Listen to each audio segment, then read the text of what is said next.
میں کہیں اور چلا جاتا ہوں جہاں میرے لوگ ہوں گے۔ جو استقامت والے ہوتے ہیں وہ ایسی جگہ نہیں تلاش کرتے جہاں آرام ہو۔ استقامت والے لوگ ایسی جگہوں کا انتخاب کرتے ہیں جہاں ہو بیگانے، مگر ان بیگانوں میں محمد عربی کا دین بیدار کرنا ہو۔ یہ کیا خواجہ صاحب نے۔ اور یاد رکھو، ہم ایک کرامتیں سنتے ہیں، استقامت جو ہے یہ کرامت سے بڑی ہے۔ کوئی بندہ اپنی بات پہ استقامت ہی نہ رکھ سکے، اس سے کرامت کیا صادر ہوگی؟ جس صبح کو کوئی بات کرے، شام کو کوئی بات کرے، جو بندہ اپنی بات پہ ہی کھڑا نہ رہ سکے، اس سے توقع رکھو گے کہ وہ دین کا کام کرے گا، یا اس کے متعلق یہ کہو گے کہ جناب یہ بڑا پہنچا ہوا ولی ہے، اور اس کی پھر کرامتیں گھڑو گے تم؟ جی، جس کا صبح کچھ اور موقف ہو، جو چلتے پانی کے ساتھ چلے اور چلتی ہوا کے ساتھ چلے، اور جیسے حکمران آئے جیسا دیس ویسا بھیس، مریدوں کو بھی یہی سبق دیا جائے کہ نہیں بس حالات کے ساتھ چلیں، کوئی ضرورت نہیں ہے آپ کو ایسی باتیں کرنے کی۔ مگر خواجہ صاحب رحمت اللہ تعالی علیہ جس کا لنگر کھاتے ہو، انہوں نے یہ درس دیا تھا کہ چلتی ہواؤں کے ساتھ چلنے والے مصطفیٰ کے دین کے خادم نہیں ہوتے، وہ باد مخالف جو چلتا ہے، جو چلتی ہواؤں کے رخ موڑتا ہے، جو چلتے ہوئے پانیوں کے خلاف تیرتا ہے، اصل میں وہی رسول اللہ کے دین کا خادم ہوتا ہے۔ دین کا خادم وہ نہیں ہوتا کہ جیسا دیس ویسا بھیس، دین کا خادم وہ ہوتا ہے وہ زمانے کے ساتھ نہیں چلتا بلکہ زمانے کو اپنے ساتھ چلاتا ہے۔ تو خواجہ صاحب نے یہ نہیں کیا۔ حالات تو پھر یہ تھے نا کہ چپ کر کے بیٹھتے،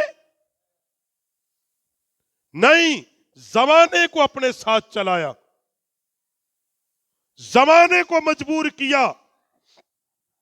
اور خواجہ صاحب رحمت اللہ تعالی علیہ نے جو تبلیغ فرمائی، لوگ کہتے کام کوئی نہیں کیا۔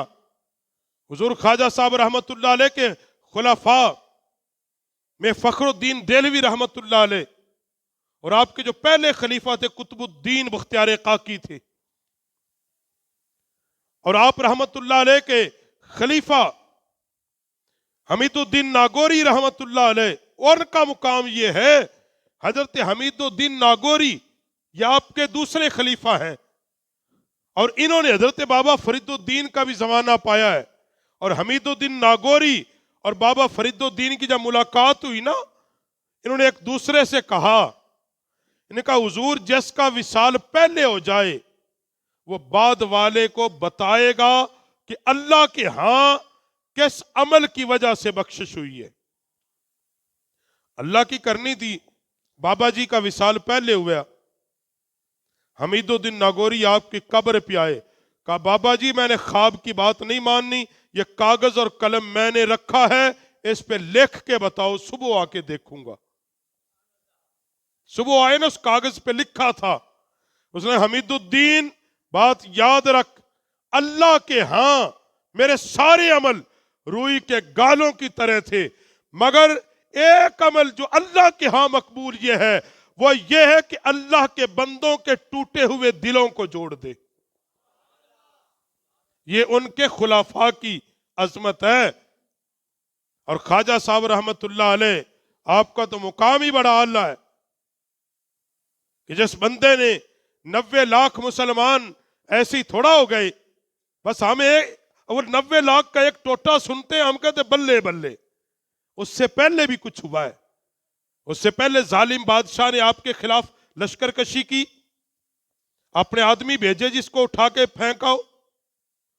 یہ تو آخر میں کیا اس نے کہ اپنے سارے جادوگر بلائے، بنگال کے پورے ہندوستان سے سارے جادوگر بلائے، مگر حضور خواجہ صاحب رحمت اللہ تعالی علیہ اکیلے ہی کھڑے تھے نا اس وقت۔ تو یہ دیکھو نا، استقامت یہ تھی۔ کوئی اور میرے تیرے جیسا ہوتا، کہتا بابا جان چھوڑ، میں جگہ بدلتا ہوں، اتنے لوگوں کا کیسے مقابلہ کروں گا؟ مگر وہ خواجہ صاحب نے درس یہ دیا کہ جب اللہ کے دین پر مشکل وقت آئے، جب کہا ہے ربن اللہ، اللہ ہے تو ثابت کرو کائنات پر کہ جس کے ہم بندے ہیں وہ اللہ مدد کرتا ہے۔ اصل تو وہاں یہی ثابت کیا نا خواجہ صاحب نے، اس کرامت سے کیا ثابت کیا کہ وہ جو سارے بتوں کے پجاری کھڑے تھے، جو ان کو مان تھا اپنے جادو پر، اپنی تعلیم پر، اپنے کلچر پر، اس نے کہے کہ یہ صوفی، یہ نماز پڑھنے والا، اللہ اللہ کرنے والا، یہ ہمارے سامنے کیا ٹکے گا؟ ہے تو ہم جیسا بندہ نا، ہم جیسے ہاتھ پاؤں ہیں۔ مگر خواجہ صاحب نے کہا میں اپنے رب کو مانتا ہوں، فوج، لشکر، سپاہ سب کچھ تمہارے ساتھ ہے، مگر میرے ساتھ اللہ اور اس کا رسول موجود ہے۔ اتنی جد و جہد، یہ تھی استقامت اصل میں، کہ آپ استقامت کے ساتھ کھڑے رہے، قدم ڈگمگائے نہیں۔ جو آپ کے ساتھ چند لوگ موجود تھے ان کو بھی کہا ہوتا کچھ نہیں، میں ہوں۔ یہ استقامت کا نتیجہ تھا کہ جو اللہ کہتا کہ جس نے کہا ربنا اللہ، جس نے کہا اللہ ہے، اور پھر ثم استقام، کھڑا رہ گیا۔ فرمایا بندے کھڑے ہونا تیرا کام ہے، پھر فرشتوں کے ذریعے مدد کرنا مجھے رب کا کام ہے۔ ہاں، یہ ہے اللہ کے ولیوں کی زندگی، یہ میرے خواجہ صاحب کی یہ جد و جہد ہے، یہ ان کی تعلیمات عالی شان ہے۔ آپ رحمت اللہ علیہ نے فرمایا کہ جو بندہ کہتا ہے، آج کل تو ہر کوئی دعوے کرتا نا کہ میں ولی ہوں،